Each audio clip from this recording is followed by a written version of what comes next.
Bonjour, bonsoir à vous. Je suis super content ce soir. Je suis super content d'être avec vous pour un autre podcast, pour un autre épisode.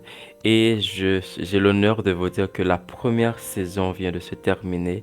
La saison qui était intitulée Croître dans la grâce. Ce sera le dernier podcast qu'on va faire dessus.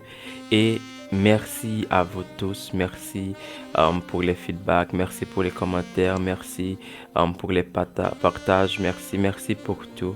C'était super, c'était super et c'était extraordinaire.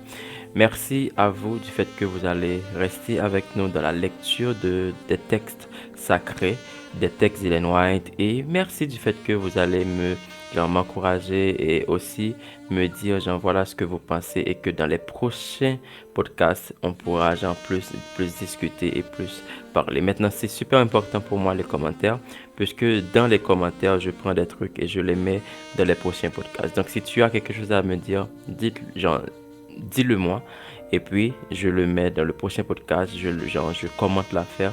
Si vous voulez savoir ce que je pense sur un truc, vous me le demandez et je vous le donne en un podcast et je parle de tout ça. Maintenant, c'était super important de parler des moments de prière personnelle avec Dieu, comment prier, ce qui est important ce qu'on doit primer dans les prières, d'arrêter de faire l'apparence de la piété et de vivre normalement pour Dieu, de demander à Dieu de changer notre caractère, de changer nos imperfections. Maintenant, la dernière partie va se baser sur un truc assez important, un truc qu'on fait souvent, c'est suis-je le gardien de mon frère? Suis-je le gardien de ma sœur? Juste avant de faire quoi que ce soit, nous prions le Seigneur et nous avançons. Notre Dieu, notre Père, merci pour ton amour, merci pour ta bonté, merci pour la première saison et merci pour les autres épisodes qui vont venir. Bénis tes enfants. Bénis-nous en prière, bénis-nous dans cette quête, parce que nous voulons apprendre beaucoup plus de toi. Nous te prions au nom de Jésus. Amen. Maintenant, pourquoi est-ce que j'ai choisi suis-je le gardien de mon frère? C'est une réflexion que nous faisons. Disons que par exemple, je fais quelque chose. Ok? Et puis, je mène une vie de sainteté, je prie Dieu, je lis la Bible. Maintenant, ok, je me sens bien parce que tout simplement, je fais tous ces trucs, je suis chrétien. Mais il y a mon frère à l'église, il y a ma soeur à l'église, il y a le premier ancien ou bien il y a un simple membre, comme nous l'appelons certaines fois. Cette personne n'est pas transformée, cette personne n'a pas une bonne vie chrétienne. Et est-ce que cela vous importe? Est-ce que c'est important pour vous? Est-ce que vous souciez de cela? Est-ce que vous priez pour cette personne?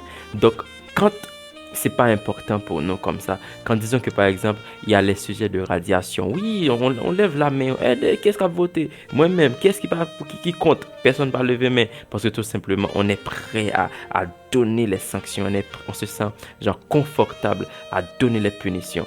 Mais qu'est-ce que nous avons fait? Qu'est-ce qu'on avait fait pour éviter que cela arrive? Parce que quelqu'un qui est tombé jusqu'à ce que qu'on va devoir radier la personne, c'est c'est un long processus. Est-ce que toi, tu as aidé cette personne? Et c'est exactement la même réponse de gens que nous donnons à Dieu ou bien aux gens qui nous entourent lorsque nous faisons cela. La réponse que Caïn avait donnée à Dieu. Lorsque Dieu lui avait demandé, Caïn, où est Abel? Suis-je le gardien de mon frère? C'est ça que nous répondons nous aussi. Parce que tout simplement, les textes de Ellen White disent que nous sommes responsables de notre frère. Nous sommes responsables de notre prochain. Dieu va nous demander des comptes. Donc, nous devons aider nos prochains. Le texte que nous allons lire aujourd'hui, c'est un texte tiré de Témoignages pour l'Église, volume 1. C'est le chapitre 4 qui est titré Le gardien de ton frère. Je commence la lecture. L'ennemi s'occupe activement de ruiner les âmes. L'exaltation s'est glissée dans nos rangs. Il devrait y avoir davantage d'humilité. L'esprit de dépendance est trop facilement toléré chez les messagers du Seigneur. il faut qu'il soit laissé de côté et que les serviteurs de Dieu se rapprochent les uns des autres. On a trop pris l'habitude de dire « Suis-je le gardien de mon frère ?» Texte que nous trouvons dans Genèse 4, verset 9. L'ange me déclara « Oui, tu es le gardien de ton frère. Tu dois t'en occuper avec vigilance, t'intéresser à son bonheur, avoir des sentiments bons et aimants à son égard. Serrez vos rangs, serrez vos rangs. Dieu a voulu que l'homme soit sincère et honnête, sans affectation, doux, humble et simple. C'est la règle du ciel. Dieu en a décidé ainsi.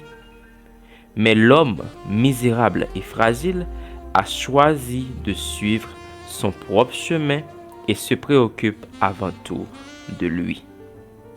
Maintenant, le texte parle du fait que, c'est exactement l'histoire de Caïn. Suis-je le gardien de mon frère? Et l'ange a dit à Hélène, oui, tu es le gardien de ton frère. Parce que tout simplement, tout ce que nous avons à faire, Dieu nous demande de serrer les rangs, serrer les rangs. Maintenant, je ne sais pas comment le podcast t'a aidé, comment la première saison t'a aidé, le fait de croître dans la grâce. Est-ce que maintenant tu as des moments de prière personnels? Est-ce que maintenant tu parles à Dieu directement au lieu de faire des prières avec de gros tontons-mots? Je ne sais pas si maintenant quand tu pries, tu demandes à Dieu de changer ton caractère, de changer les moindres défauts que tu as et de faire des améliorations dans ta vie. Je ne sais pas si tu cherches à avoir une bonne conscience. Je ne sais pas comment les podcasts t'ont aidé, mais une fois que tu as pris tout ce qui a été dit dans les podcasts, maintenant, peut-être, je n'ai pas la prétention de dire que je pense pouvoir vous changer, mais peut-être qu'il y a eu un changement dans votre vie, peut-être qu'il y a eu une amélioration dans votre vie, peut-être que quelque chose que vous faisiez avant, maintenant, vous avez l'assurance que c'est une bonne chose d'avoir, disons que quand je suis dans le sabbat, je prends du temps pour parler à Dieu, pour passer des moments de qualité avec lui et de lui demander de changer des mauvais traits de caractère en moi. Maintenant, l'opportunité t'est offerte, ou bien